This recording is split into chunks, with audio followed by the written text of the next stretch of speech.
참 좋은 날입니다. 어스틴 주님의 교회 매일 말씀 묵상에 오신 여러분을 환영합니다. 말씀을 통해 샘솟는 하나님의 은혜를 경험하시길 바랍니다. 오늘은 어제보다 더 행복한 하루가 될 것입니다. 네, 오늘 주신 하나님 말씀은 창세기 31장 30절부터 32절까지 석절 말씀입니다. 함께 한 목소리로 합독하겠습니다. 시작. 이제 내가 내 아버지 집을 사모하여 돌아가려는 것은 옳거니와 어찌 내 신을 도둑질하였느냐. 야곱이 라반에게 대답하여 이르되 내가 생각하기를 외삼촌이 외삼촌의 딸들을 내게서 억지로 빼앗으리라 하여 두려워하였음이니이다. 외삼촌의 신을 누구에게서 찾든지 그는 살지 못할 것이요 우리 형제들 앞에서 무엇이든지 외삼촌의 것이 발견되거든 외삼촌에게로 가져가소서 하니 야곱은 라헬이 그것을 도둑질한 줄을 알지 못함이었더라. 아멘. 네, 우리는 모두 다 한국인으로서 미국에 이민 와서 살고 있는 이민자들입니다. 그래서 한국인의 마인드를 가지고 이 미국 땅에 살면 불편한 일이 생길 때가 참 많습니다. 여러분 잘 아시는 것처럼 외국인 노동자들이 한국에서 일하게 되면 가장 먼저 습득하는 단어가 빨리빨리라는 말입니다. 이처럼 한국인들은 모든 것이 빠릅니다. 그런데 우리가 살고 있는 미국은 그와 반대로 모든 것이 다 느리죠. 제가 이민 와서 놀랐던 미국의 느린 점 몇 가지는 이렇습니다. 일단 인터넷 속도가 많이 느립니다. 한국은 전국에 초고속 인터넷망이 깔려 있지만 미국은 고속 요금제를 사용한다 할지라도 한국 인터넷에 비하면 마치 KTX와 지하철 정도 속도 차이라고 볼 수 있겠습니다. 그리고 또 한 가지는 미국에 처음 와서 제가 미국 은행에서 은행 계좌를 여는데 제가 현금을 이렇게 줬더니 돈을 손으로 세더라고요. 물론 작은 은행이기는 했습니다만 은행원이 돈을 기계로 세는 게 아니라 손으로 세고 있고 제가 또 그것이 못 믿어오니까 다시 그 돈을 달라 그래서 저도 다시 한번 손으로 세고 했던 기억이 납니다. 우리나라처럼 돈을 반으로 탁 접어서 이렇게 막 빨리빨리 세는 것도 아니고 한 장씩 이렇게 빼가면서 세는데 처음에는 웃음이 나고 얼마나 답답했는지 모릅니다. 또 인터넷으로 물건을 배송시키면 배송이 너무 느립니다. 제가 한국 떠난 지 이제 13년, 14년 되는 것 같은데요.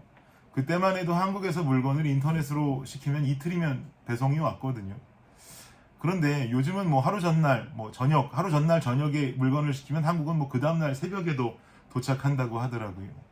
그런데 미국에 오니까 당시에 제가 아마존으로 물건을 오더했더니 일주일 만에 물건이 오는 걸 보고 깜짝 놀랐습니다. 물론 미국도 요즘 빨라지기는 했습니다만 한국을 따라갈 수 없겠죠. 그래서 보통 이민자들 많이 하시는 말씀들이 돈 있으면 한국 가서 사는 게 최고야 라는 이런 말씀 하시는 거 제가 곁에서 많이 듣게 됩니다. 그만큼 한국이 살기는 편하다라는 것이죠. 인간은 누구나 다 편한 삶 살고 싶어 합니다. 불편한 삶 살고 싶어 하는 사람은 아마 아무도 없을 겁니다. 그래서 편한 삶 살려면 돈도 많이 벌어야 되고 열심히 일도 해야 됩니다. 높은 자리 올라가면 더더욱이 좋겠죠. 물불을 가리지 않고 돈을 벌어서 여유로운 상태가 되어야 편안한 삶을 살 수 있다라는 생각이 우리의 머릿속을 지배하게 됩니다. 틀린 말 아닙니다. 돈 많으면 편한 삶 살 수 있죠. 이런 인간의 바람 때문에 인간은 인간들이 믿는 신을 바라보기를 내게 축복을 내려주시는 어떤 도구라는 생각을 하게 됩니다. 그 축복은 내 인생을 편안하게 살 수 있도록 도와주시는 것, 재물의 축복이나 명예의 축복, 이것이 신께서 우리에게 주셔야 하는 가장 큰 축복이라고 여기며 살게 되는 것입니다. 오늘 본문을 보니까 오늘 본문도 인간이 누리고 싶어하는 편안함 때문에 한바탕 소동이 벌어지는 장면이 나옵니다. 외삼촌 밑에서 14년을 일하고 두 아내를 얻게 된 야곱, 그리고 이 야곱이 더 이상 외삼촌 밑에서 일하는 것을 지속하지 않고 외삼촌 밑에서 일하면서 얻게 된 가축과 또 아내들과 자녀들을 데리고 아버지 이삭이 계시는 땅으로 돌아가려고 합니다. 이 계획을 아내들과 이야기했더니 아내되는 레아와 라헬도 그 의견에 찬성했습니다. 그러자 야곱은 바로 가족들과 가축들을 데리고 고향 땅으로 출발합니다. 그런데 이 출발이 정상적인 출발이 되었으면 좋았을 텐데 축복 속에 라반에게 허락받고 출발하는 것이 아니라 이 외삼촌 라반 몰래 출발하게 됐다는 것이 문제가 됩니다. 라반이 이 사실을 알면 본인이 이렇게 떠나겠습니다라고 먼저 라반과 상의하면 반대할 것임을 알았기 때문에 야곱은 솔직하게 라반에게 고할 수가 없었던 것이죠. 그래서 외삼촌 라반이 양털을 깎으러 간 사이에 야곱 일가는 죄다 도망을 갑니다. 당시 양털을 깎는 일은요, 양을 키우는 사람들에게 있어서 가장 바쁜 시기이고 또 며칠간 가야 도달할 수 있는 지역에 가서 양털을 깎아야만 했습니다. 그러니까 야곱 일가가 도망치겠다라는 계획이 있다면 이보다 좋은 타이밍은 없는 거죠. 야곱 일가가 도망을 치게 되고 3일 뒤에 야곱 일가가 도망쳤다는 사실을 알게 된 외삼촌 라반은 7일간을 그 뒤를 쫓아 달려와서는 야곱 일가를 붙잡게 됩니다. 굉장히 화가 나 있는 상태입니다. 그러나 야곱을 쫓아오는 길에 하나님께서 라반의 꿈에 나타나서 명하시기를 야곱을 해하지 말라라고 명령하셨습니다. 라반은 하나님 명령대로 야곱을 해하지는 않습니다. 그러나 야곱에게 두 가지 잘못된 부분을 확인합니다. 그 중에 첫 번째는 뭐냐면 왜 자신의 축복 속에 떠나지 않고 도망을 쳤냐라는 것을 캐묻게 되죠. 왜 내 손주들 축복해 줄 시간도 없이 도망을 갔냐, 내게 허락받고 가지 왜 그렇게 갔냐라는 것을 따져 묻습니다. 그리고 두 번째로 라반이 따져 묻는 이 대목이 참 중요한데요. 30절 보십시오. 읽겠습니다. 시작. 이제 내가 내 아버지 집을 사모하여 돌아가려는 것은 옳거니와 어찌 내 신을 도둑질하였느냐. 라반이 말합니다. 야곱아, 네가 네 아버지 이삭의 집으로 돌아가는 것은 내가 어떻게든 이해할 수 있겠지만 어떻게 너는 내가 모시고 있는 신을 도둑질해서 갈 수 있느냐라고 묻는 거죠. 내가 모시고 있는 내 신을 어떻게 도둑질하느냐. 라반이 말하고 있는 이 신은 아쉽게도 하나님이 아닙니다. 본문 뒤에 나오지만 드라빔이라고 하는 것입니다. 드라빔은 당시에 집을 지켜주는 가정신이다라고 생각하시면 되겠고요. 어떤 전통적인 미신의 모형이라고 보시면 되겠습니다.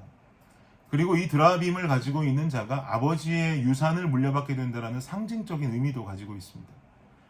라헬이 아버지의 드라빔을 훔쳐가지고 나오긴 했는데 그 이유도 이런 이유가 되는 것이죠.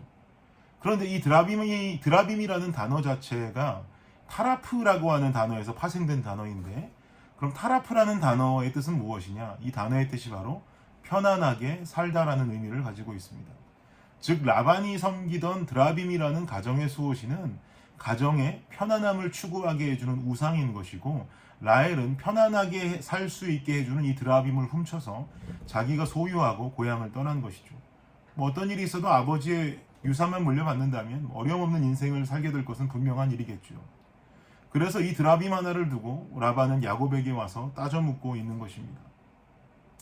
이 모습을 보면서 오늘날 그리스도인들이 가져야 할 믿음의 지표에 대해서 생각해 보게 됩니다. 서론에서도 말씀드렸던 것처럼 인간은 누구나 편안한 인생 살기 원합니다. 그래서 신이 주시는 축복 또한 편안한 인생 살 수 있게 해주는 재물의 축복, 명예의 축복이 최고라고 연관지어 생각합니다. 그러나 하나님 믿는 삶은 절대로 편한 삶 약속받는 것 아닙니다. 하나님을 믿는 이유는 십자가 위에 날 위해 죽으신 예수님의 사랑에 감격해서 하나님 믿는 것이 되어야죠. 우리가 바라는 편안함보다 비교할 수 없는 생명의 축복을 우리는 이미 받은 자들이 되는 것입니다. 예수님께서 우리에게 주신 말씀은 내가 너 편한 삶 살게 해줄게라는 말씀이 아니었고, 누구든지 나를 따르려거든 날마다 자기를 부인하고 자기 십자가 지고 나를 따르라고 말씀하셨습니다. 이거 편안함과 거리가 아주 먼 이야기죠. 예수님 따른다는 건 편안한 삶이 아니라 도리어 불편한 일입니다. 그리고 어려운 길입니다. 그러나 내 십자가를 지고 나를 부인하면서 날마다 주님을 따라가면 예수 그리스도 죽음의 그 십자가 뒤에는 부활이라고 하는 생명의 빛이 나타나게 됩니다. 결국 주님이 내게 주시는 축복은 재물과 명예의 축복이 아니라 순종하고 신뢰하며 주님 따를 때에 주님께서 생명의 길로 나를 책임지시는 자녀를 향한 아버지의 축복인 줄을 믿습니다. 오늘 본문 이후에도 보면 결국 라반은 돌기둥을 세우고 야곱과 언약을 세웁니다. 서로가 서로의 가정을 해하지 말자 하는 언약입니다. 하나님께서는 이 언약 뒤에 드라빔의 존재 여부와 상관없이 야곱의 가정을 하나님 믿는 믿음의 기반 위에 세워가십니다. 여러분, 어떻게 해야 인간이 생각하는 축복을 누릴까를 고민하는 것은 그리스도인의 옹졸한 생각이자 욕심일 뿐입니다. 이미 생명 주신 하나님께서 말씀하시기를 나를 따라오는 길이 험난하고 힘들다고 할지라도 나를 신뢰할 때 내가 너를 책임지겠다고 말씀하셨습니다. 이 믿음을 가진 자는 환경의 지배를 받아서 낭망하고 낙심하고 때로는 교만하고 자만하며 사는 삶이 아니라 어떤 상황 속에서도 잠잠하고 평안한 삶을 살게 될 줄을 믿습니다. 사랑하는 여러분, 편안을 추구하는 예수 믿지 않는 자들의 모습이 아니라 우리는 참 평안을 추구하는 하나님 믿는 그리스도인의 삶을 살아가시는 저와 여러분이 되시기를 예수님의 이름으로 축복합니다. 기도하겠습니다. 하나님 감사합니다. 편안한 삶을 추구하고 어떻게 해야 편안한 삶과 하나님을 연관시킬 수 있을지를 고민하는 것이 아니요 결국 주님 따라가는 그 삶은 때로는 험난하고 힘들다 할지라도 그 길이 생명의 길임을 믿고 신뢰하며 주님 따라가는 평안의 삶인 줄을 믿습니다. 주님, 우리의 삶 그 길 갈 수 있도록 오늘 하루도 붙들어 주시고 인도해 주옵소서. 예수님 이름으로 기도합니다. 아멘. 수요일 기도 제목으로 함께 기도하도록 하겠습니다. 교육부 사역을 위해서 기도해 주십시오. 온라인 영상이 아이들에게 효과적으로 전달되도록 사역자들과 선생님들이 영혼 사랑의 열정으로 섬기도록 기도해 주시기 바랍니다. 두 번째는 구역 예배를 위해서 기도해 주십시오. 대면 비대면으로 드려지는 구역 예배가 안전하도록 구역장들이 예배를 성령 충만함으로 인도하도록 구역장들이 섬김을 통해 각 개인이 은혜와 복을 받도록 기도해 주시기 바랍니다. 마지막 선교사님들을 위해서 기도하실 때에 알래스카의 이홍래 목사님, 디국의 김재문 선교사님, 우즈베키스탄의 강세르게이 선교사님을 위해서 기도해 주시기 바랍니다. 기도하겠습니다.